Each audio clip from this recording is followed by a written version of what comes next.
Quem tem razão? Deputado Arnaldo Jardim, eu começo com o senhor. O setor agropecuário que o senhor representa e o senhor conhece muito bem, teme que essa possibilidade de começar a taxar exportações vá para um setor que tem, digamos, parte da receita extremamente importante, até porque, para usar uma expressão que o setor agro conhece muito bem, o Brasil alimenta o mundo, né? Isso possa implicar exportação mais cara também para produtos agropecuários por causa de taxação nova do governo?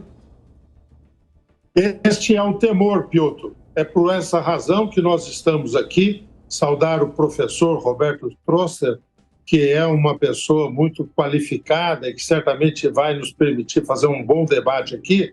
A medida provisória, a 1163, apresentada pelo governo, ela tem 3 componentes básicos que me permito destacar como uma questão central. Primeiro, reonera a gasolina, incidência do PIS/COFINS, e nós queremos dizer que nos consideramos atendidos quando essa reoneração retomou o diferencial de tributação entre biocombustíveis e combustíveis fósseis, que era, pela própria norma constitucional, de 45 centavos. Então, nós gostamos que isso tivesse preservado a competitividade do etanol, dos biocombustíveis de uma forma geral. Segundo aspecto, não veio a reoneração do diesel. Isso também consideramos como um ponto muito positivo, porque o diesel onerado provocaria, no nosso entender, um efeito cascata como um fator de produção, provocando um impacto inflacionário muito direto, muito significativo, e particularmente no custo de alimentos, enquanto que a gasolina tem um aspecto, lógico, inflacionário, mas concentrado num segmento de renda. O terceiro aspecto é essa sua indagação sobre o imposto sobre exportações. Nós consideramos inadequado, confuso na sua justificativa. Você próprio aprendeu isso, Piotr, quando destacou na consideração feita pelo senhor Vitor há poucos instantes, que ora o governo diz que ele é regulatório e ora arrecadatório. Na medida provisória, a justificativa que veio para a sua introdução é para arrecadar. E aí é uma triste referência. Você mesmo mencionou a questão da Argentina. Começou assim na Argentina. O desdobramento em seguida foi a taxação de produtos exportados pela Argentina. E o resultado foi de uma arrecadação que inicialmente foi significativa, depois despencou, porque significou um desestímulo à produção. Não é assim que se equilibra o mercado interno com o mercado externo. Se faz isso com políticas de preço e não com taxações que levam a um artificialismo. Então, nós somos terminantemente contrários a essa taxação das exportações e nos preocupa abrir um precedente que depois possa significar taxar outras exportações do nosso país. Roberto Trosser, seja bem-vindo uma vez mais. O que você pensa disso tudo? Seja de copiar uma medida de taxação de exportações de países que foram mal sucedidos no médio e longo prazo, no curto até houve ali um ganho de receita, mas isso não foi sustentável, além, obviamente, do temor de que isso vá parar para outros projetos ou para outros produtos de exportação do país. Bom, eu diria, a primeira coisa, concordo com o doutor Jardim, os biocombustíveis têm que ser privilegiados, dão emprego, são bons para o meio ambiente, ajudam na balança comercial, quer dizer, em todo sentido, é um grande ativo que o Brasil tem e que tem que explorar melhor. Dá para fazer ainda mais pelos biocombustíveis no Brasil.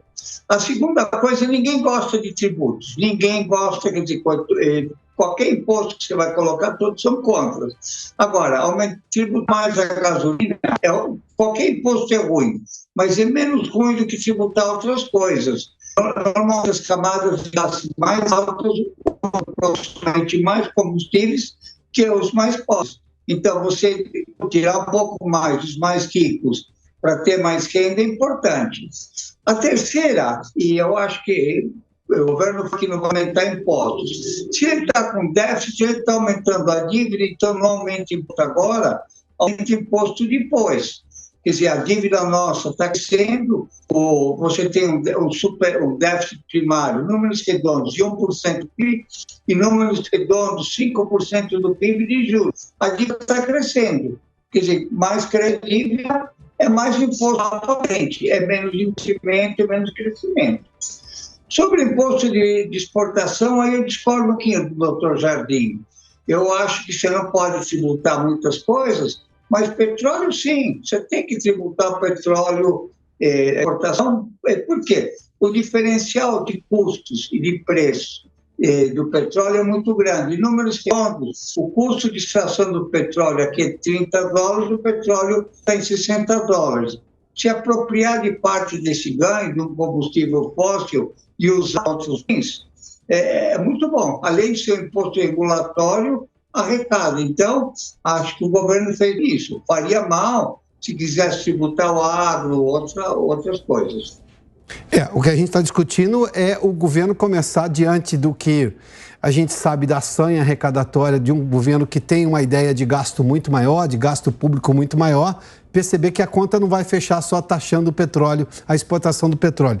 Mas o Trosser levanta aí um ponto que eu quero colocar nesse debate. Há sempre uma alegação social em relação a aumentar impostos, porque ninguém gosta de pagar, mas isso tem uma função social, sobretudo quando você vai taxar, digamos, combustíveis fósseis. Só que uma coisa é dar um ganho imediato à pessoa mais necessitada do país. A outra coisa é conseguir fazer, dentro de uma política econômica do governo, que ela dependa cada vez mais do país, ou seja, de benefícios do governo. A ideia do benefício é emergencial. A ideia do benefício não pode ser a vida toda.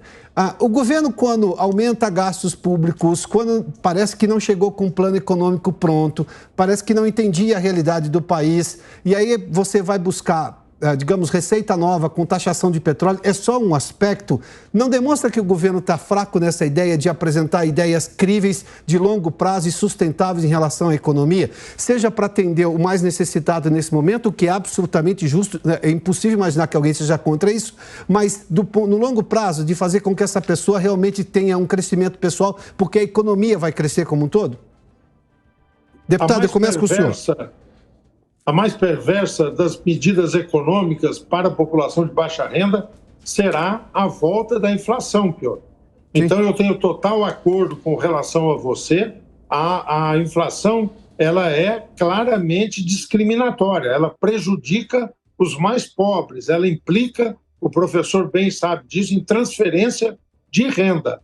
Portanto, ter a responsabilidade fiscal, ter uma clareza exata. Nós estamos com a expectativa de que venha a chamada proposta da âncora fiscal ou da referência que possa substituir o papel do teto de gastos. Quando votamos a PEC de transição, e havia toda uma motivação por conta de um programa social em desenvolvimento que não poderia ser interrompido, um compromisso feito por ambos os candidatos à época da eleição, ficou muito claro a nossa exigência de que viesse essa proposta. O ministro Haddad anuncia que fará essa proposta agora, ainda durante o mês de março.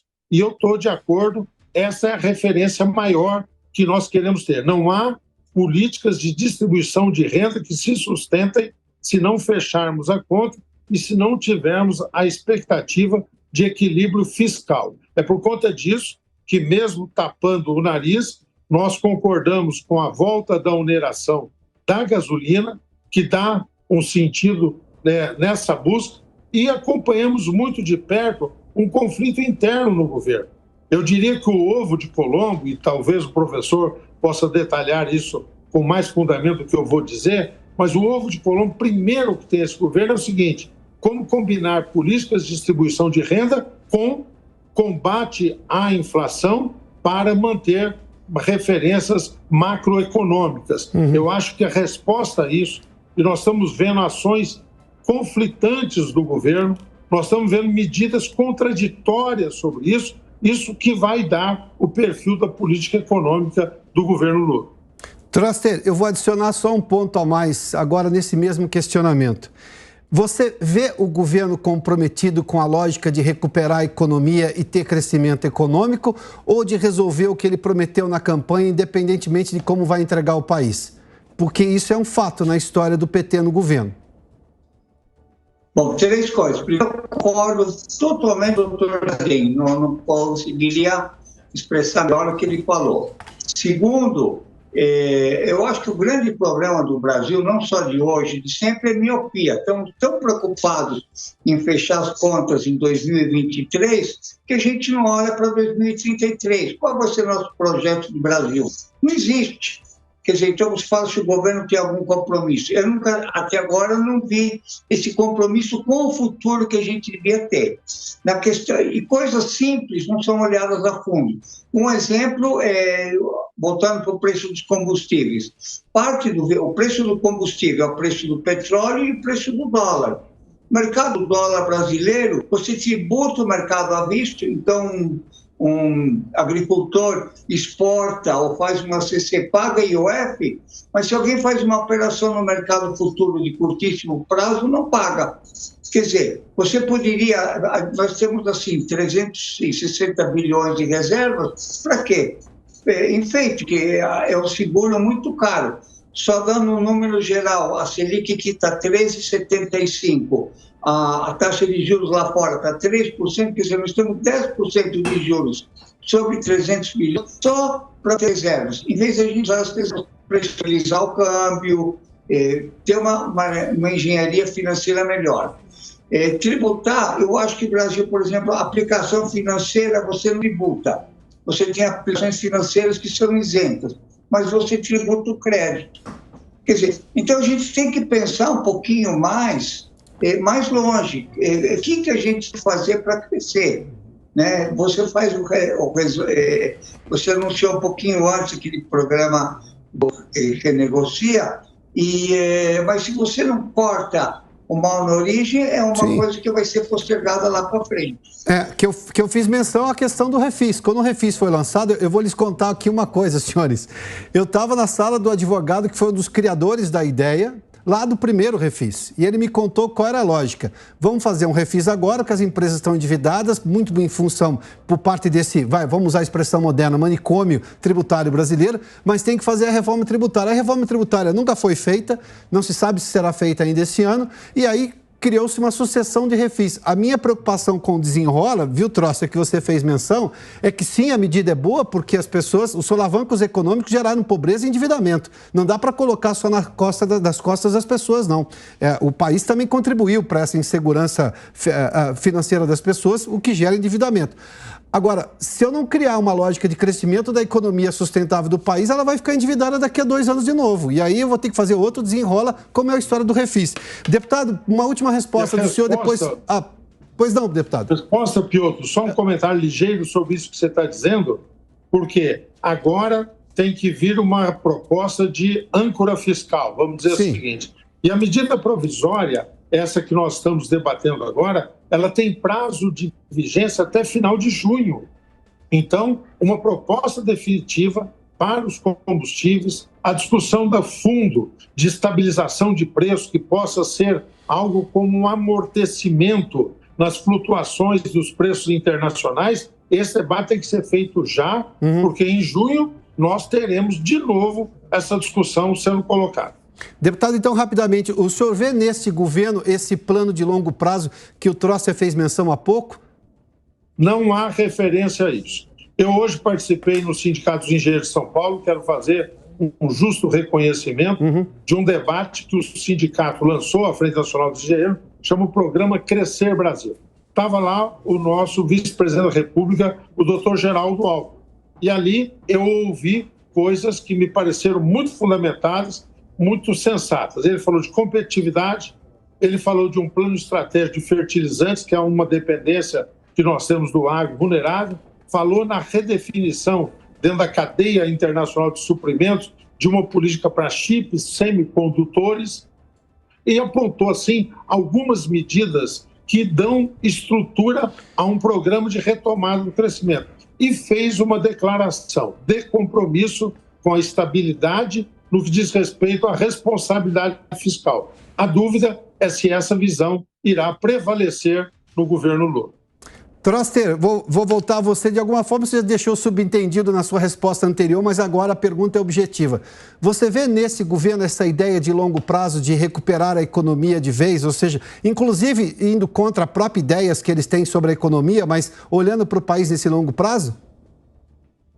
Olha, o desejo, todo mundo tem. Agora, desejo e decisão são coisas diferentes, né? É como você coloca a regra fiscal. Não adianta só a regra fiscal. Nós temos regras fiscais desde a Constituição de 1967, quer dizer, faz mais de 50 anos. Mas sempre são violadas, quer dizer, faz a regra e depois ajusta a regra e a dívida está crescendo. Quer dizer, não basta só a regra, tem que mostrar um comprometimento maior. Não basta só querer falar que o Brasil tem que ocupar o espaço que merece. E agora eu vou fazer uma pergunta para o doutor Jardim e para você, Piotr. O que a Índia e a China têm que o Brasil não tem melhor? Do ponto de vista de recursos naturais, eu suponho a pergunta? O Brasil tem uma condição, professor Roberto Trosser, tudo nós temos melhor como foi o convite do Piotr, a nós falarmos sobre um programa estruturado de desenvolvimento para o Brasil. Eu não tenho dúvida que um diferencial que o Brasil tem, que nós vamos precisar colocar na mesa, e ele pode ser um eixo da nova economia, é a questão da sustentabilidade. Ao invés de algoz, como temos sido muitas vezes apresentado ao mundo, o Brasil tem a matriz energética mais limpa do mundo, tem uma matriz de biocombustíveis que nenhum país tem semelhante. Nós temos condições de, na nova economia, energia renovável, economia de baixo carbono, sermos líderes mundiais nisso. Um projeto estruturado de país, combinado, a reforma tributária pensado como instrumento de promoção de um projeto nacional de desenvolvimento, acho que é por aí que a gente vai. E o Brasil tem esse diferencial que tanto a China como a Índia não terão condições de apresentar. Trosser, muito obrigado pela participação. Deputado Arnaldo Jardim, muito obrigado pela gentileza da participação dos senhores nesse debate aqui.